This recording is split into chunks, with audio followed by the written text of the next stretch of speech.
থানায় ঢুকেছিলাম। থানায় ওখানে বলছিল যে তোমাদের কি অভিযোগ আছে বলো। তখন বলতে যে আর কোনো অভিযোগ নেই। আমি বলি না, আমার কোনো অভিযোগ নেই। তারপরে তাহলে তুমি খাতাটা সই করিয়ে দাও। তাহলে এবার তুমি যাও বলে আমি চলে আসলাম। এবার ওরা কি করেছে আমি কিছুই জানি না, একদম না। ওসব কোনো কথা বলিনি। সাদা কাগজে সই করিয়ে নিয়ে আর ওরা যে কি কেস সাজিয়েছে আমি জানি না। আমি মুখ্য মানুষ, আমি কিছু সই টই করতে পারি না। যে তাহলে তুমি যেরকম জানো সেরকমই করে দাও। আমি সেরকমই করে দিয়েছি। দেওয়ার পরে বলছে এবার তোমার বাড়ি যাও। আমি বাড়ি চলে এসেছি। এবারে ওরা যে কিভাবে কেসটা সাজিয়েছে জানি না। রেখা শর্মা যেদিন এসেছিল যে কার কার অভিযোগ আছে বলতে হবে।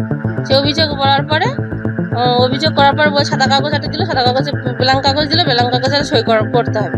ওই সই করে দিয়ে চলে গেলাম বাড়িতে। তারপরে 4-5 দিন পরে তারপরে থানার থেকে একটা নোটিশ যায়। নোটিশ যাওয়ার পর জানতে পারি যে আমরা কেস করেছি,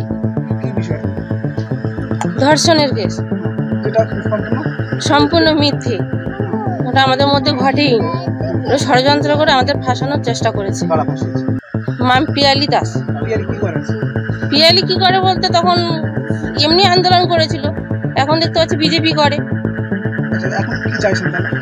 এখন চাইছে ওর শাস্তি হোক, যে আমাদের মিথ্যে অভিনয় যে নাটক করে যে আমাদের যে ফাঁসিয়েছে ওর শাস্তি হোক।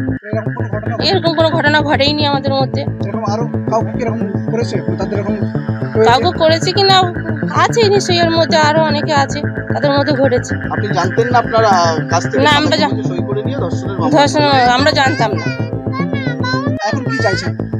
এখন চাইছি যে ওর শাস্তি হোক। ও যে আমাদের একটা মিথ্যা বদনাম দিয়ে যে আমাদের কেসে যে জড়িত করেছে, যে আমরা তো কেস আমরা চালাতে চাই না, আমরা কেস করতে চাই না। তাই ওর শাস্তি। আজকে থানায় ওরা আমাকে হুমকি দিচ্ছে যে মার্ডার করে দেবে। মাম্পি পিয়ালি দাস, যে আমরা কেসটা উইথড্র করে নিচ্ছি তাই আমাদের হুমকি দিচ্ছে যে মার্ডার করে দেবে, আমাদের 2 লক্ষ টাকার কেস দেবে।